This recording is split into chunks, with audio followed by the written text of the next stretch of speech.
Assalamualaikum warahmatullahi wabarakatuh. Kepada yang terhormat Bapak Reski Aulia SE MBA selaku dosen pengampu mata kuliah manajemen bisnis retail serta teman-teman yang berbahagia.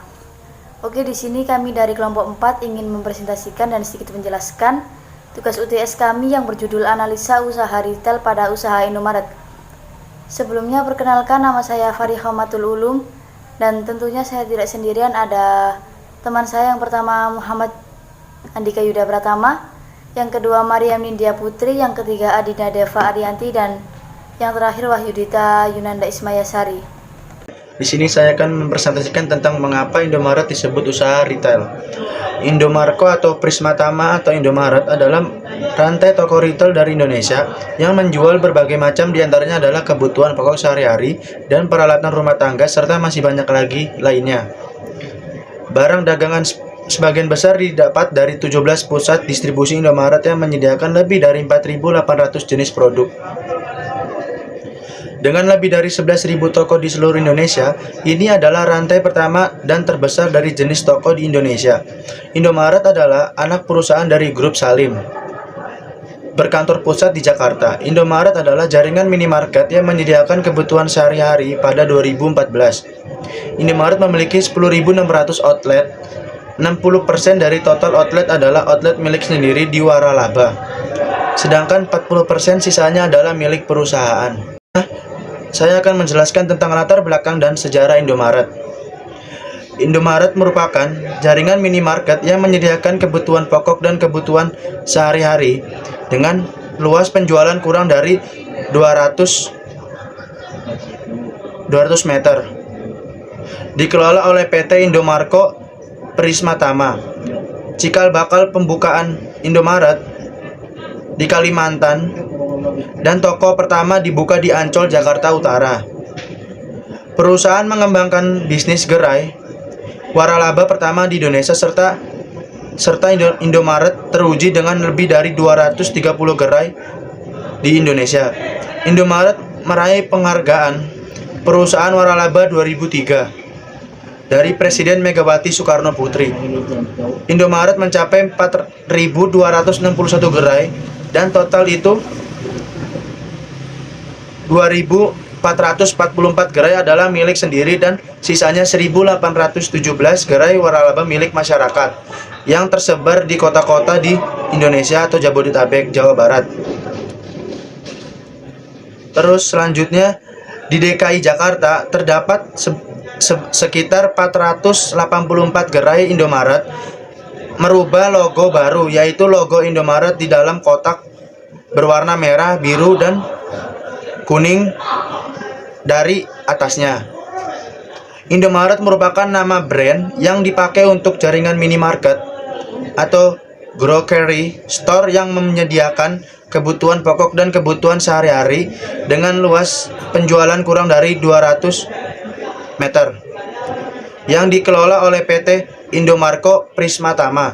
Toko Indomaret pertama dibuka pada bulan November 1988 di Kalimantan. Sedangkan sistem waralaba baru diterapkan pada tahun 1997 dengan dibukanya toko pertama di Ancol, Jakarta Utara. Hal ini dikarenakan PT Indomarko Prismatama menguji lebih dahulu dengan skema sistem bisnis waralaba retail, dan usaha ini membutuhkan sebuah sistem waralaba retail pertama di Indonesia yang menjadi acuan bagi sistem waralaba di Indonesia. Skop usaha, service establishment mempunyai dua layanan, yaitu layanan pribadi dan layanan pembayaran.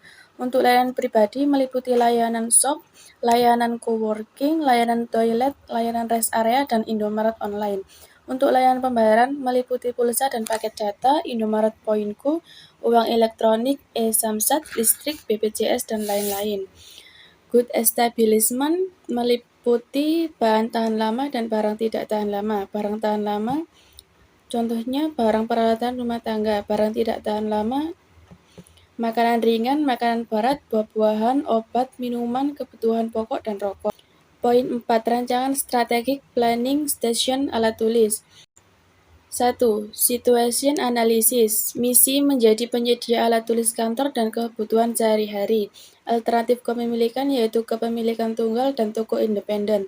Kategori barang saat ini ada alat tulis, contohnya pulpen, pensil, penggaris, sampul, dan buku tulis, berbagai macam produk lainnya. 2. Analisis SWOT. Analisis SWOT terbagi menjadi 4, yaitu 1. Kekuatan, 2. Kelemahan, 3. Peluang, 4. Ancaman. 1. Kekuatan, jangka pendek, 1. Toko luas dan nyaman, 2. Memiliki fasilitas pelayanan pemesanan secara online. Jangka panjang, 1. Memiliki supplier terkenal di dalam dan di luar negeri. 2. Sangat efektif dalam menjalin kerjasama dengan supplier. 2. Kelemahan, jangka pendek, 1. Barang rusak, 2. Persaingan yang ketat. Jangka panjang, 1. Harga jual barang yang tidak menentu, 2. Presentasi keuntungan relatif kecil. 3. Peluang, jangka pendek, 1. Dekat dengan target pasar, 2. ATK masih dibutuhkan. Jangka panjang, 1. Ekspansi usaha yang tidak tergerus waktu, 2. Perkembangan teknologi hingga media sosial membantu toko ATK di berbagai cabang semakin dikenal masyarakat Indonesia. 4. Ancaman, jangka pendek, 1. Menjamurnya toko ATK di berbagai tempat hingga lokasi yang tidak strategis. 2. Varian barang toko ATK pesaing yang lebih berkualitas hingga variasinya lebih lengkap. Jangka panjang, 1. Kenaikan harga dari agen ATK yang tidak menentu membuat penjual toko tidak konsisten dalam menentukan harga. 2. Munculnya toko ATK baru di berbagai tempat membuat pesaing toko sangat banyak dari waktu ke waktu. 3. Tujuan, 1. Penjualan. Penjualan biasanya mencapai target penjualan barang sampai dengan 2 juta per hari. 2. Laba. 1. Meningkatnya perputaran barang 2 kali lebih banyak dari sebelumnya. 2. Bisa mencapai laba bersih hingga 50 juta per bulan. 3. Penentuan posisi. Reposisi toko untuk menarik pelanggan baru. 4. Kepuasan publik. 1. Menjaga kenyamanan toko di antara pelanggan saat ini. 2. Terus meningkatnya kepuasan pelanggan dengan barang yang berkualitas. 4. Identifikasi konsumen. Pilihan target pasar, memilih lokasi yang strategis dan berlokasi dekat dengan perkantoran, tempat pendidikan seperti sekolah atau kampus. Melakukan survei untuk mencari tahu produk apa saja yang banyak dibutuhkan konsumen. Memilih tempat kulaan atau grosir alat tulis kantor yang menawarkan produk berkualitas dengan harga yang cukup miring. Pemasaran berbeda. 1. Menjualkan barang yang berkualitas dengan harga yang ekonomis. 2. Memberikan penawaran diskon atau bonus tertentu pada saat-saat khusus seperti pada saat tahun ajaran baru. Permintaan konsumen cenderung meningkat hingga berlipat-lipat. 3. Melakukan promosi melalui media sosial dan penjualan secara online akan memudahkan para konsumen melakukan pembeliannya di sela-sela kesibukannya. 5. Strategi keseluruhan. Variabel yang dapat dikontrol. Strategi barang dan jasa. Barang dagangan sebagian besar adalah barang yang dibeli dari grosir ataupun dari perusahaan alat-alat tulis kantor. Strategi lokasi, dekat pemukiman, area pasar. Strategi penetapan harga, harga dasar pasar, harga di bawah harga eceran tertinggi. Strategi promosi, membuat banner yang menggiurkan, mempromosikan ke sosial media, membuat diskon dan promo. Variabel tak terkendali, lingkungan konsumen, bertempat pada posisi dalam kalangan penduduk seperti pemukiman, perumahan, serta lokasi yang fleksibel. Lingkungan kompetitif, banyaknya kompetitor di daerah tersebut akan berpengaruh signifikan ada aspek penjualan. Lingkungan hukum, top market, mematuhi semua aturan hukum yang berlaku dengan memberlakukan pajak penjualan. Lingkungan ekonomi, memberikan harga produk yang cukup terjangkau bagi semua kalangan. Lingkungan teknologi, top market berusaha mengikuti perkembangan digital dengan menerapkan toko dengan penjualan secara online.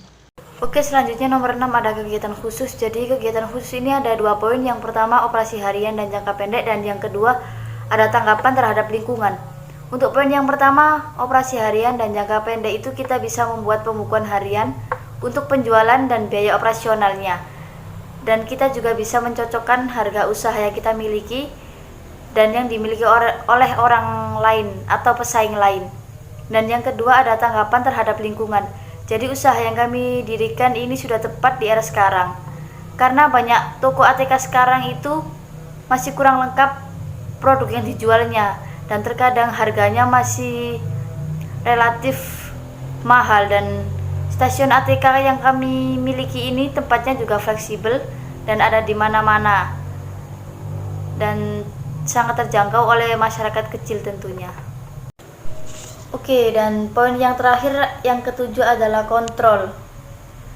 Yang pertama ada penyesuaian dengan menghitung stok barang secara tepat dan menyesuaikan sistem informasi produk dapat dihindari kelebihan persediaan, meningkatkan peluang penjualan dan memberikan pelayanan terbaik kepada pelanggan.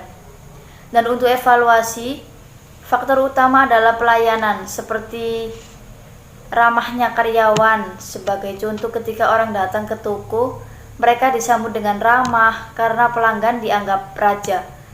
Dan penataan barang juga merupakan salah satu yang perlu kita perhatikan karena produk yang berbeda seringkali berantakan dan tidak berada di tempat yang seharusnya karena telah dibeli oleh pelanggan, seperti buku tulis, sampul, pensil, pulpen, pengaris, dan lain-lain.